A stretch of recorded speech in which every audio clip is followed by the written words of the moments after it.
Oke, Assalamualaikum warahmatullahi wabarakatuh. Eh,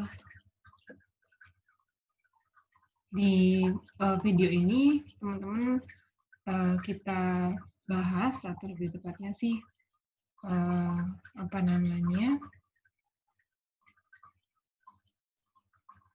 kita bahas tentang tempat kedudukan dan persamaan. Lanjutannya dari yang kemarin, kalau kemarin teman-teman sudah mempelajari tentang titik, kemudian koordinat kartesius, apa saja yang ada di sana, dan komponennya, kemudian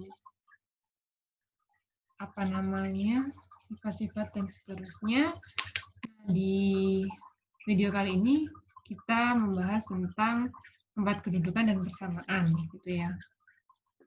Nah, di tempat kedudukan dan persamaan ini, yang pertama kita bahas adalah tempat kedudukan. Apa sih yang dimaksud dengan tempat kedudukan, gitu ya? Istilahnya mungkin masih asing bagi teman-teman, tapi sebenarnya tidak berbeda jauh dengan apa yang teman-teman pelajari sebelumnya, gitu ya. Nah, tempat kedudukan sendiri atau lokus itu diartikan sebagai himpunan dari titik-titik. Jadi dia adalah himpunan titik-titik, himpunan yang seperti apa, yang titik-titik yang bagaimana, ya titik-titik yang memenuhi syarat tertentu, begitu. Kemudian syarat ini dapat kita artikan sebagai aturan yang mengatur, aturan yang meletakkan titik-titik tersebut pada tempat tertentu, begitu. Nah, biasanya mungkin nanti kita akan lebih mengingat ke bagian persamaan, begitu ya. Nah, yang perlu dicatat di sini ada dua hal yang mirip-mirip gitu ya, tapi nggak juga. Yang pertama adalah jika suatu titik memenuhi persamaan, maka titik-titik yang memenuhi suatu persamaan itu terletak pada tempat kedudukan persamaan, gitu ya. Jadi teman-teman bisa bayangkan, misalkan ada persamaan kurva. Nah, di persamaan kurva itu kan ada titik-titik yang memenuhi persamaan kurvanya. Nah, titik-titik tersebut kita istilahkan atau kita klaim sebagai titik yang berada pada tempat kedudukan persamaan. Nah, catatan kedua adalah jika suatu titik berada pada tempat kedudukannya, maka titik tersebut memenuhi persamaan. Gitu ya. Jadi dua statement ini sebenarnya saling saling menjelaskan, begitu ya. Jadi kalau ada titik yang memenuhi suatu persamaan, maka titik itu berada pada tempat kedudukannya. Begitu pula sebaliknya, jika suatu titik berada pada tempat kedudukan, artinya adalah titik tersebut memenuhi persamaan. Ya. Coba kita melihat ilustrasinya gitu ya. Jadi misalkan ada permintaan di sini yaitu menemukan tempat kedudukan yang memenuhi aturan 2x min 4y sama dengan 2 begitu. Nah, teman-teman masih ingat kan cara menentukan titik yang memenuhi persamaan. Oke, kemarin juga sempat kita bahas gitu ya. Nah, kalau misalkan ada persamaan 2x min 4y sama dengan 2, maka tempat kedudukan dari persamaan 2x min 4y sama dengan 2 itu siapa gitu. Jadi tempat kedudukan tadi perlu diingat adalah himpunan titik-titik yang memenuhi aturan tertentu gitu ya. Di sini aturannya adalah 2x min 4y sama dengan 2. Maka titiknya siapa yang memenuhi aturan tersebut? Nah, teman-teman bisa membuat banyak gitu ya, karena himpunan di sini kan banyak. Anggotanya siapa? Anggotanya adalah titik yang memenuhi persamaan 2x min 4y sama dengan 2. Salah satu contoh di sini ada 0, sorry, itu koma. 0,-2. Iya kah? Enggak deh. Salah ya. Kalau 0,-2 itu bukan titik yang memenuhi persamaan ya. Kalau X-nya 0, kemudian kalau di sini X-nya 0, Y-nya -2, maka hasilnya adalah 8 ya, tidak sama dengan 2. Berarti, sorry, ini bukan titik yang memenuhi kedudukannya, bukan berkedudukan di 2x-4y sama dengan 2, gitu ya. Kemudian, sebentar saya ganti aja.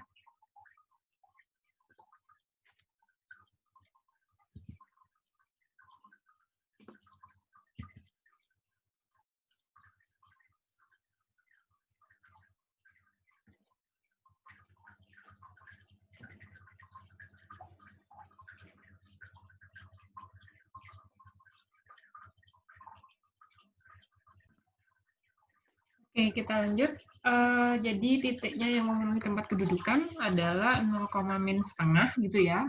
Kalau X-nya 0, Y-nya -setengah, maka hasilnya 2. Oke, ini benar ya. Nah, titik lain adalah 1,0.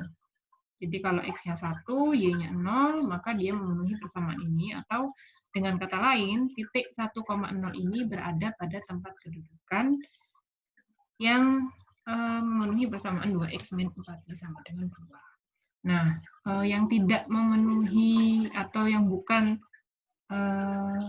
atau titik yang tidak memenuhi tempat kedudukan di sini, kedudukan dengan aturan 2x-4y sama dengan 2 ya, 0,0 misalkan, karena tidak memenuhi persamaan atau tidak terletak pada persamaan 2x-4y sama dengan 2.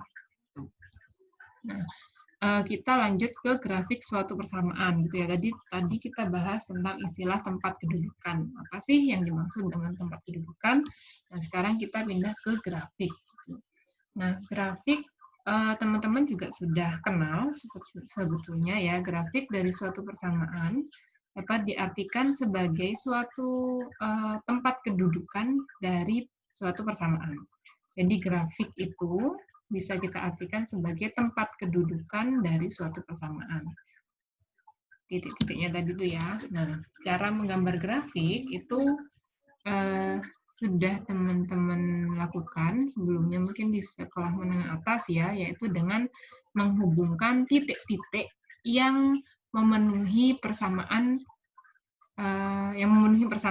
gitu ya. Jadi kalau di sini dia berarti menghubungkan setiap titik-titik yang ada di tempat kedudukannya yang memenuhi persamaan itu. Nah, misalkan di sini ada gambar dari garis X min 2Y sama dengan 1 ya.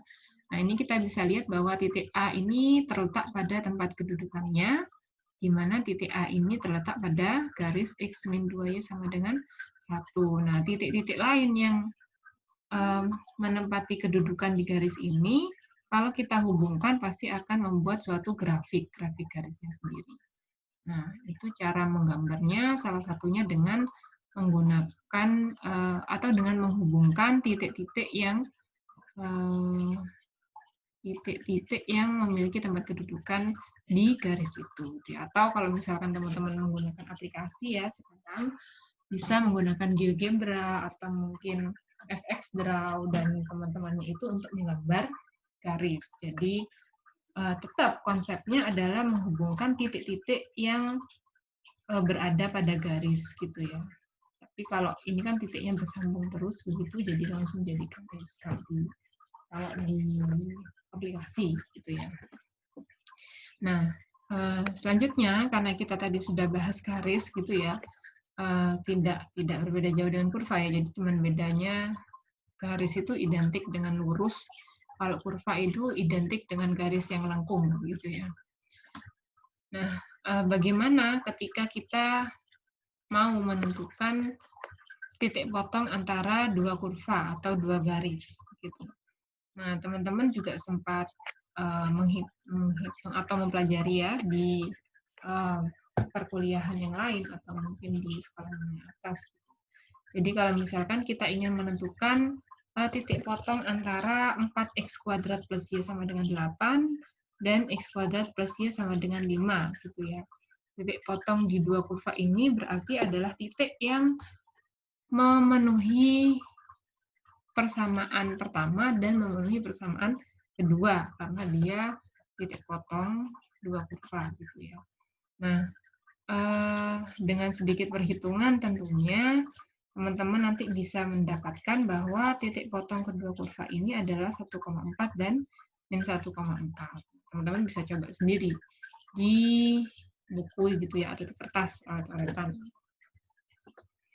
Nah, caranya kalau ini di sini saya menggunakan substitusi Y, jadi ini persamaan pertamanya saya anggap ada Y1 di sini, persamaan keduanya saya anggap ada Y2, Y1-nya saya substitusikan ke persamaan kedua gitu ya. Kemudian misalkan ada lagi persamaan x² min 14x ditambah 31 sama dengan Y, dan juga x² plus Y sama dengan 5. Nah, teman-teman bisa coba nih. Mungkin bisa di-pause dulu videonya gitu ya, untuk mencoba berapa sih titik potong antara apa gitu ya, apa titik potong antara kedua kurva yang di permasalahan kedua ini. Nanti kalau misalkan sudah selesai menghitung, boleh di next lagi, gitu ya. Nah, di sini saya next lagi. Teman-teman pasti menemukan angka yang bukan bilangan real ya, atau imajiner, gitu ya, karena mungkin tidak, ketika memfaktorkan mungkin tidak sempurna faktornya karena ada bilangan imajiner di situ. Nah, di sini sebagai catatan bahwa di geometri analitik kita semesta pembicaraannya adalah bilangan real.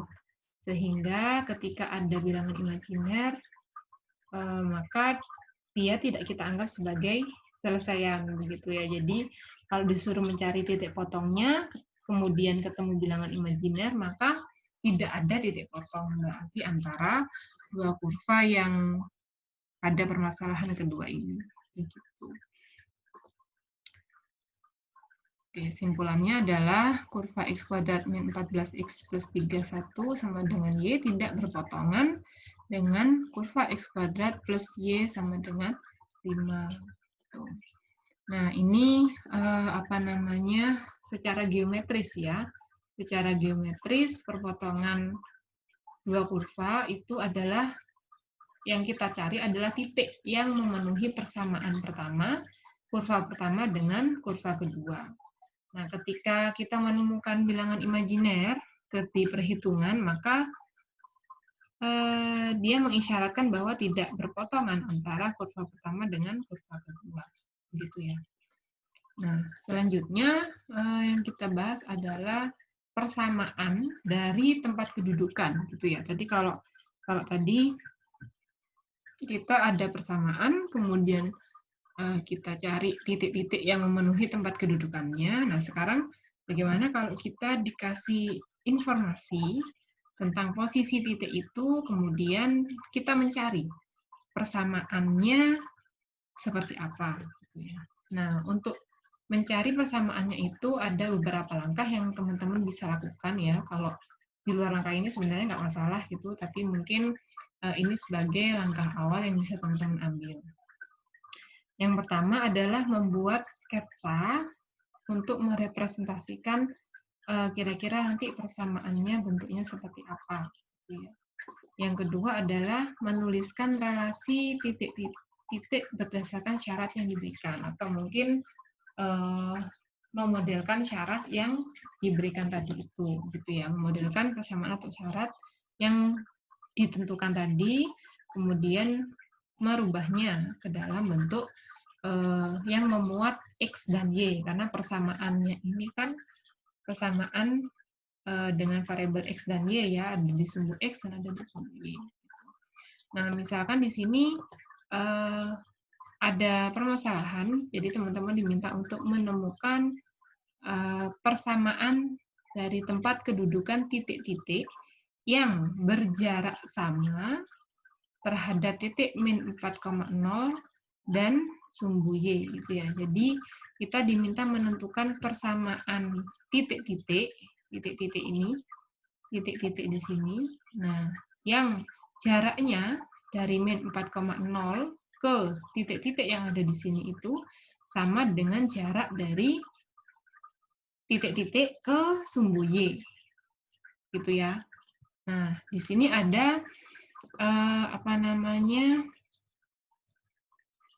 beberapa informasi yang bisa kita dapatkan gitu ya. Tadi kan dia mintanya adalah persamaan dari titik-titik yang berkedudukan di min 4 yang berkedudukan di kurva ini atau di persamaan ini yang jaraknya min 4,0 ke titik tersebut sama dengan jarak titik tersebut ke sumbu Y gitu ya. Nah, teman-teman mungkin bisa mencermati dulu kira-kira informasi apa saja yang bisa kita dapatkan dari soal ini gitu ya, dari ilustrasi juga yang sudah dibuat gitu.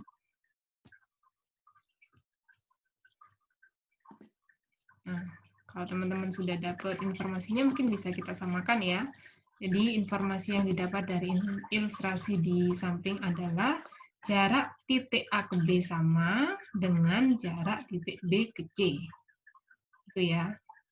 Kemudian koordinat titik A-nya adalah min 4,0 dan B-nya adalah x, y. Nanti karena kita mau buat x, y berarti titik ini kita misalkan saja atau kita ilustrasikan sebagai x, y.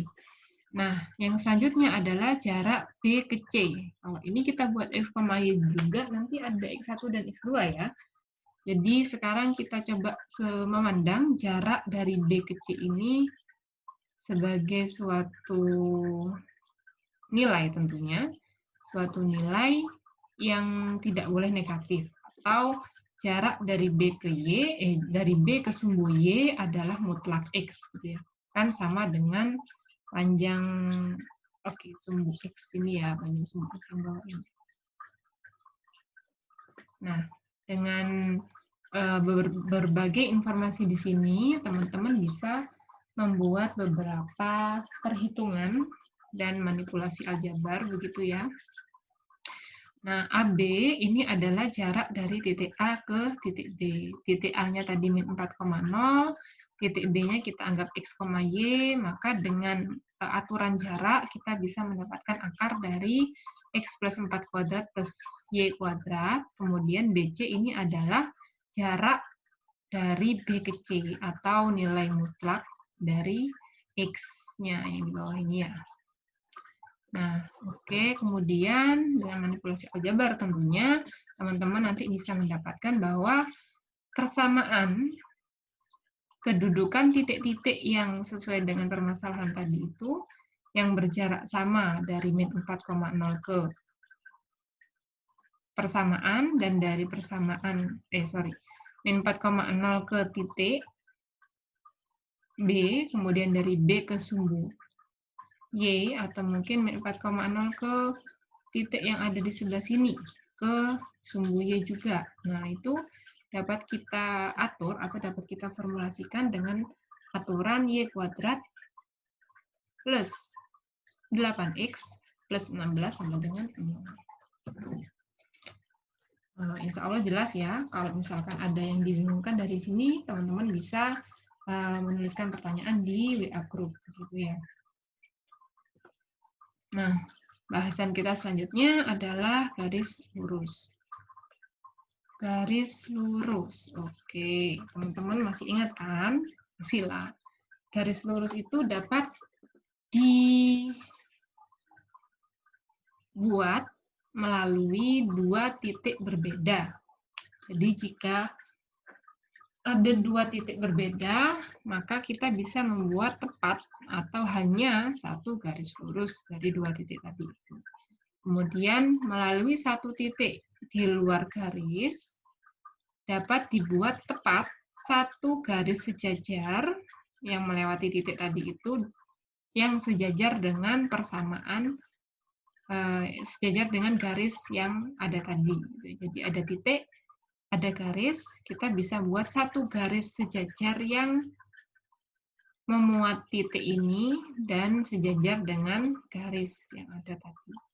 Nah, mungkin teman-teman bisa merepresentasikan lain atau mungkin menuliskan dalam informasi lain, dalam kalimat lain, apa sih yang ada di dua postulat yang di atas ini ya. Jadi yang A dan B ini. Apa sih makna lainnya? Mungkin teman-teman bisa memformulasikan atau menyajikan dalam kalimat lain yang sesuai dengan pemahaman teman-teman atau sesuai dengan cara teman-teman memaknai dua postulat ini. Nah, di persamaan garis, ini kita bisa membuat persamaan garis melalui titik atau mungkin dari informasi ada titik dan ada nilai kemiringan garisnya, gitu ya. Jadi persamaan garis bisa kita buat dari informasi titik dan kemiringannya. Dari mana sih? Nah, coba teman-teman perhatikan grafik yang ada di sebelah ini. Grafik ya, garis ya, garisnya. Grafiknya berbentuk garis gitu ya. Nah, teman-teman masih ingat kalau misalkan kemiringan itu didapat dari delta Y per delta X gitu ya. Nah, sekarang kalau misalkan kita ambil bahwa titik B ini yang berbeda posisi dengan titik C, di mana titik B-nya kita anggap X, Y, titik C-nya kita misalkan X1, Y1, maka kemiringannya ini kita dapat dari Y-1 per X-X1 gitu ya. Nah, dari manipulasi sedikit gitu ya, teman-teman tinggal istilahnya kali silang gitu. Nah, nanti kita dapat bahwa Y-1 sama dengan MX-1. Nah, persamaan ini bisa kita gunakan untuk menentukan persamaan garis yang melalui satu titik. Titiknya yang mana? Titiknya yang Y1, X1, dan memiliki nilai kemiringan tertentu. Jadi M-nya sudah ada gitu ya. Nah, selanjutnya kita bisa buat persamaan garis juga melalui informasi dua titik saja gitu ya. Kalau tadi titik dan gradien, kalau sekarang titik dan titik. Nah, kalau titik dan titik ilustrasinya tidak jauh berbeda dengan yang tadi gitu ya. Cuman M-nya sekarang yang kita ubah gitu. Coba jadi formulasi sebelumnya teman-teman sudah mendapatkan bahwa kita bisa menentukan persamaan garis dengan persamaan ini gitu ya. Y-1 sama dengan MX-1 di mana Y1 dan X1-nya itu adalah koordinat titik yang diketahui. Nah, M-nya sendiri secara umum kan adalah selisih antara koordinat Y atau selisih antara jarak Y dengan jarak X gitu ya. Nah, M-nya ini bisa kita substitusikan ke persamaan sebelumnya, sehingga teman-teman nanti dapatnya adalah Y-1 per Y2 min Y1 sama dengan X min X1 per X2 min X1. Jadi kita dapat formula lagi kalau misalkan hanya diketahui titik dan titik. Jadi ada dua titik yang diketahui, kita bisa menggunakan formula ini untuk menemukan persamaan garis yang memenuhi dua titik tadi itu, titik dan titik. Kalau misalkan mau cari gradiennya dulu dari dua titik ini, kemudian saya pakai persamaan yang pertama, boleh? Boleh aja, silakan gitu ya. Tapi nanti dua kali step berarti ya, mencari gradien dulu, baru kemudian menulis persamaan. Kalau ini teman-teman langsung dapat persamaannya. Nah, di kasus ketiga adalah menentukan persamaan garis yang sejajar sumbu koordinat gitu ya. Jadi seperti ilustrasi di gambar, ini ada titik A dengan koordinat 2,3. Nah, garis yang sejajar sumbu Y ini melewati titik 2,0 dan garis yang sejajar sumbu X melewati titik 0,3.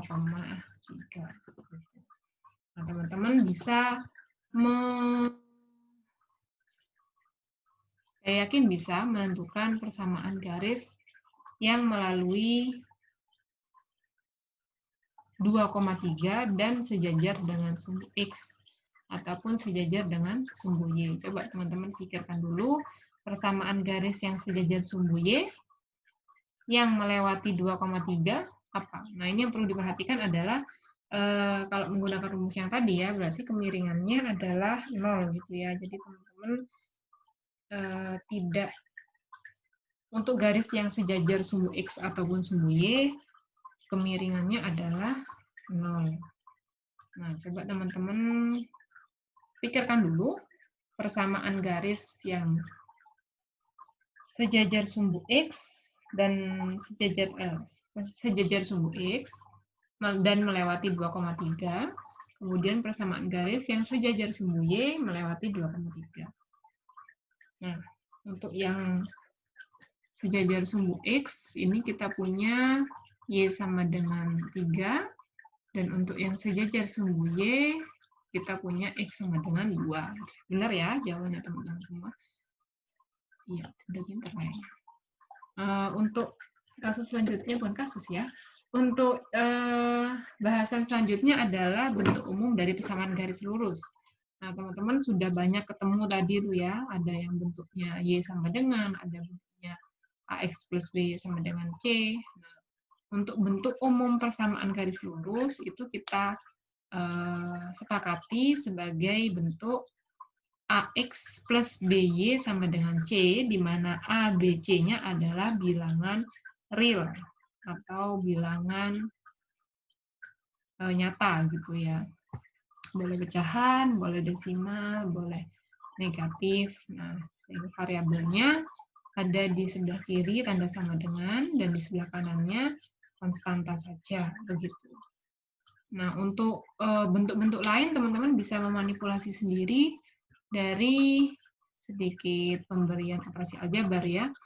Mungkin bisa X sama dengan, jadinya X sama dengan C min BY per A. Gitu. Atau bentuknya jadi Y sama dengan C min AX per B. Nah, itu bisa macam-macam, tergantung teman-teman mengolah bentuk aljabarnya. Untuk persamaan umumnya, bentuk persamaan umumnya kita sepakati sebagai AX plus BY sama dengan C. Nah, untuk selanjutnya, teman-teman silakan berlatih ya untuk menyelesaikan. Ini ada 9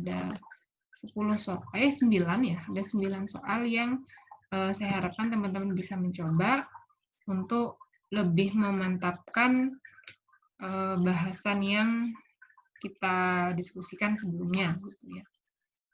Nah, begitu saja dari saya. Nanti tugasnya silakan dikumpulkan di LMS seperti biasa. Untuk deadline insya Allah 6 hari ya biasanya. 6 hari, jadi sebelum pertemuan kita minggu depan, saya harap teman-teman sudah selesai mengumpulkan di LMS gitu ya. Jika ada yang perlu kita diskusikan, silakan diletakkan di WA group pertanyaannya supaya responnya lebih cepat gitu ya. Itu saja yang dapat saya sampaikan pada video ini. Kurang lebihnya saya mohon maaf. Terima kasih banyak. Assalamualaikum warahmatullahi wabarakatuh.